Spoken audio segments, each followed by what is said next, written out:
Welcome to Deedz. So what do you guys who have never been on Deedz before, what do you guys know about what you're getting yourself into? We're going to walk down Redeemer's driveway to the bus stop, take that bus to another bus, and then we'll be downtown at around 7:30. Then we'll head on over to the Salvation Army soup truck on the corner of John Street and Rebecca Street.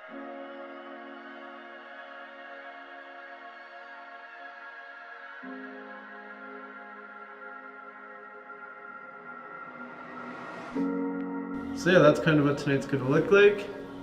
We always like to say that Deedz is not summer camp and we're not your counselors, we're all adults here. So you can do whatever the heck you want.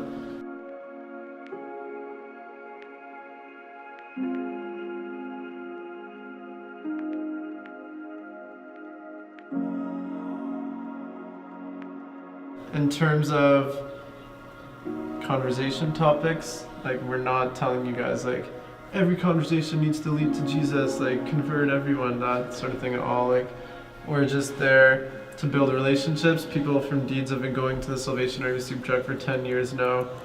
They know who we are. We know who a lot of them are. It's a cool way to build relationships.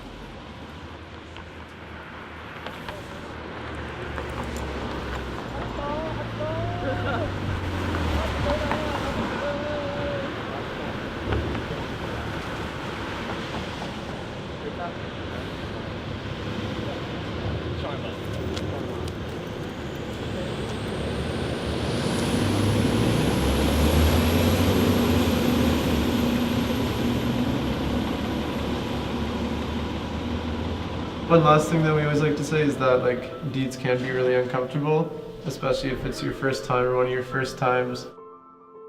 You might see weird things or strange things or like you never really know what's going to happen.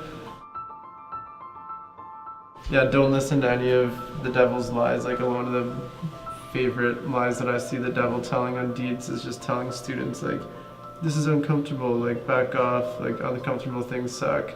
And obviously some uncomfortable things are bad, but don't be afraid to kind of go out of your comfort zone a little bit, because you can learn a lot that way.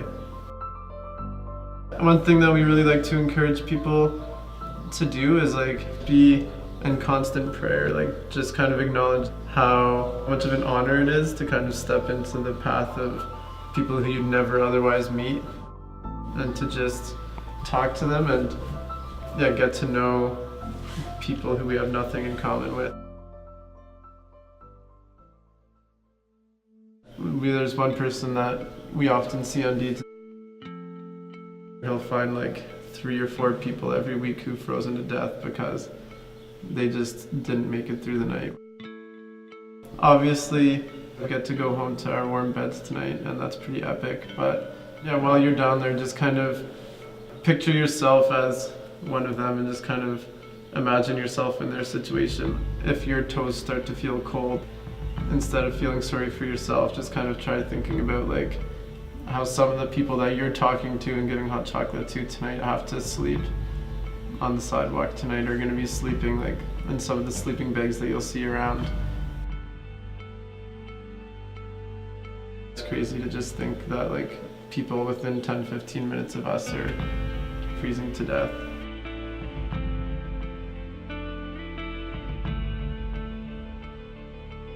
Try and picture what it would be like tonight if we really saw the kingdom of God break forth.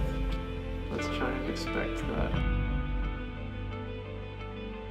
Dear God, thank you for this group of students and for just how simple this is, how we literally just filled up a little jug with hot chocolate and then we're gonna walk downtown, and that's literally all it takes.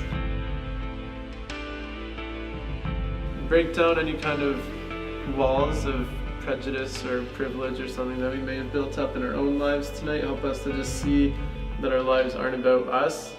Help us to just be compassionate towards people who are just in really hard situations that we don't even understand.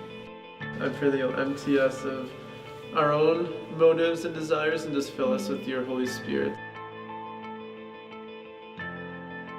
Father, I thank you for this time that we can have this opportunity to go out onto the streets and to talk to these people and just give them some of our time, some effort to let them know that we see them, their God, that they're not invisible.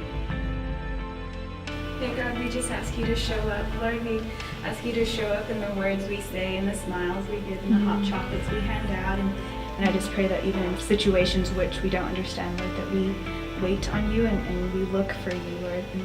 So I just pray that you give us the courage to do that and also the confidence to just love on people, Lord.